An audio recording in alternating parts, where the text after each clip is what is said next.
గొప్ప దైవ పరిచారకుని గురించి కొంతమంది సైలెంట్గా ఉన్నారు, ఏంటి అని మెయిల్స్ పెట్టారు.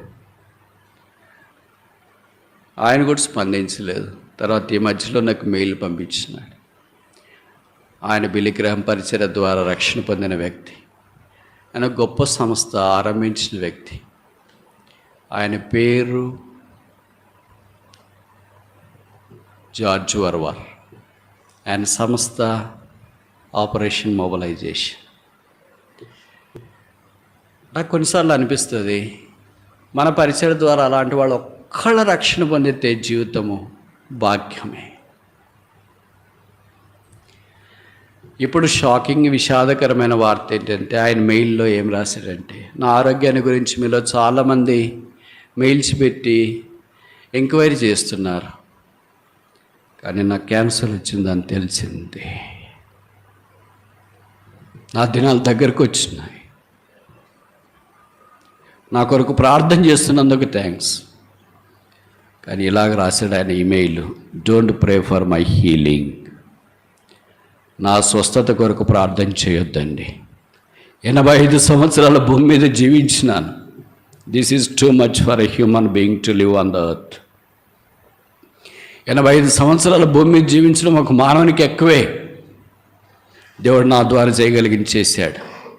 ఇంకా చేయలేనిది ఉంటే ఈ సంస్థలో పలానా వాళ్ళ బాధ్యతలు చూసుకుంటారని వాళ్ళ పేర్లు రాశాడు. మరి ఇప్పుడు దేని కొరకు ప్రార్థన చేస్తారంటే, నేను కొన్ని చేయలేకపోయాను, ముగించేటట్లు ప్రార్థన చేయండి. దాంట్లో ఒకటి రాశాడు, ఒక దేశంలో 1,00,000 బైబిళ్ళు పంపిణీ చేయాలని ప్రార్థన చేశాం. 80,000 చేశాం. ఇంకా 20,000 చేయవలసిందే. ప్రార్థన చేయండి. మానపడక మీద నుండి ప్రార్థన అంశాలు ఇవే. ఇంకా ఆయన రెండో ప్రార్థన అంశం ఏంటంటే, ఈ యాత్రలో ఈ భారమంతా భరించి ప్రభు దగ్గర ఉండటానికి నేను సిద్ధపడుతున్నాను, నా కొరకు ప్రార్థన చేయండి.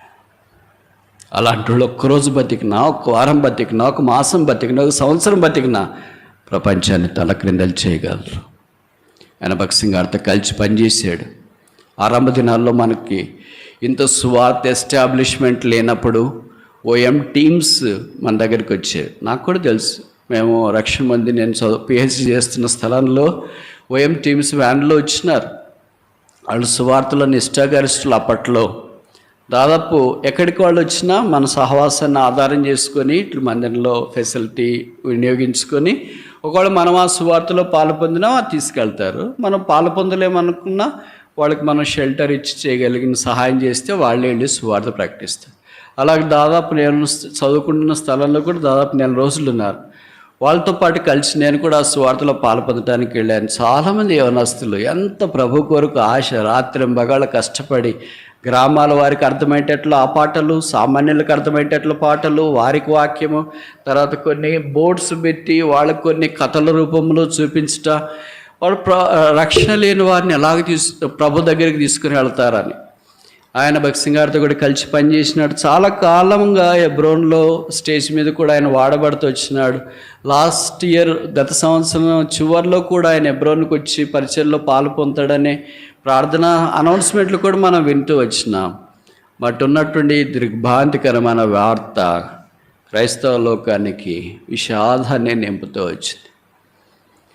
కొన్నిసార్లు అనుకుంటాం, అలాంటి గొప్ప దైవజనులకు అలాంటిదా?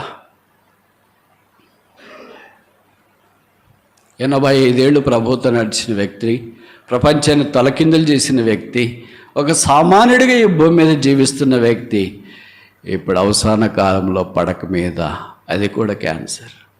మామూలుగా మనమైతే ఏమనుకుంటాం, ప్రభు నేను భరించాలంటే నాకేం ప్రాబ్లం లేదు, కానీ నా చుట్టూ ఉన్న వాళ్ళు ఏమనుకుంటారా? వాళ్ళు ఆ స్టేజ్ దాటిపోయినారు. లోకాన్ని చూడట్లేదు, ప్రభువుని చూస్తున్నారు. అందుకని ఆయన రాసిన ఈమెయిల్ ఏమన్నాడు, I wish to go to be with the Lord soon. ప్రభు దగ్గరికి నేను త్వరగా వెళ్ళాలని ఆశ కలిగి ఉన్నాను ఈ శరీరాన్ని విడిచి. దయచేసి నా సిద్ధపాటు కొరకు ప్రార్థన చేయండి. Don't pray for my healing. ఇది చాలా క్లియర్గా రాస్తుంది. నా స్వస్థత కొరకు దయచేసి ప్రార్థన చేయండి. దేవుని జనమా, సంగమా, దేవుడు వాడుకుంటున్న సాధనాలు భక్తులైన వారు కొనిపోబడుతున్నారు. భక్తిహీనుడు నాలాంటి వాడు ఉన్నాడు. నీతిమంతులు కొనిపోబడుతున్నారు. దుర్నీతిమంతుడైన నాలాంటి వాడు ఉన్నారు. ప్రభు కొరకు త్యాగం చేసేవారు కొనిపోబడుతున్నారు. త్యాగం లేని స్వార్థపూర్తుడైన నాలాంటి వాళ్ళు ఉన్నారు. ప్రభువును మనఃపూర్తిగా సేవించేవారు కొనిపోబడుతున్నారు. మనఃపూర్తిగా సేవించలేని నాలాంటి వాళ్ళు ఉన్నారు. ప్రభు కొరకు తమ ప్రాణాన్ని అర్పణముగా పెట్టేవారు కొనిపోబడుతున్నారు. ప్రభు కొరకు అర్పణగా పెట్టలేని నాలాంటి వాళ్ళు ఉన్నారు. ఎందుకో తెలుసా? మారుతామేమో అని. మనం కూడా ప్రభు యొక్క మార్గంలోనికి వస్తామేమో అని, శిలువ మార్గంలో మనం కూడా వెళ్తామేమో అని దేవుడు అవకాశాలు ఇచ్చినాడు. ఈ సంవత్సరం కూడా ఉండనిచ్చినాడు. చక్కగా లోకంలో జీవించాలని కాదు దేవుని ఉద్దేశం. ఆయన కొరకు బ్రతకాలని. ఏంటి మరి జవాబు? మన స్పందన ఏంటి? ప్రపంచాన్ని తలకిందులు చేసిన వాళ్ళని ప్రభా నువ్వు పిలుచుకుంటున్నావు, నేనే తలకిందులు అయిపోతున్నాను. సమస్యలు, పోరాటాలు, కుటుంబము, ఇబ్బంది, వీటిలోనే తనమునుకులైపోయి ఈదలేక ఈ సంసార సాగరం వద్దనుకుంటున్నాము. దైవమా, ఇది ఏమి త్యాగం! దేవా, ఇది ఏమి శిలువ ప్రేమకు స్పందన! రక్షణ పొంది ఎంతకాలమైంది మనం? మందిరికి వచ్చి ఎంతకాలం అవుతుంది మనం? ఆయన పరిచయంలో పాలు పొంది ఎంతకాలం అవుతుంది మనం? సొలొమోను బల దగ్గర పనిచేసేవారు భాగ్యవంతులు కదా. మరి అలాంటి సొలొమోను యొక్క లక్షణాలు మనకు ఉండాలి. పరలోకపు సొలొమోను, జ్ఞానం కలిగిన సొలొమోను, తిరిగి రాబోతున్న సొలొమోను. ఈ భాగ్యం చాలామందికి లేదు. మనకంటే గొప్పలు బయట ఉన్నారు తెలుసా? మనకంటే త్యాగపూర్తులు బయట ఉన్నారు తెలుసా? మనకంటే జ్ఞానం కలిగిన వారు బయట ఉన్నారు తెలుసా? మనకంటే ఎక్కువ ప్రభు కొరకు ప్రయాసపడే సామర్థ్యం కలిగిన వాళ్ళు బయట ఉన్నారు.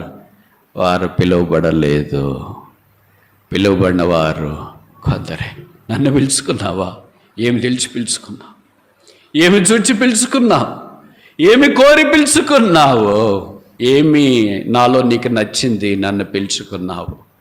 శిలువ ప్రేమ వశపరుచుకుంది. శిలువ ప్రేమ లోబర్చుకుంది. అగాధ జలముల ఆర్పజాల నా శిలువ ప్రేమ మన దగ్గరికి కూడా వచ్చింది. అదే ప్రభు బలను జ్ఞాపకం చేస్తుంది.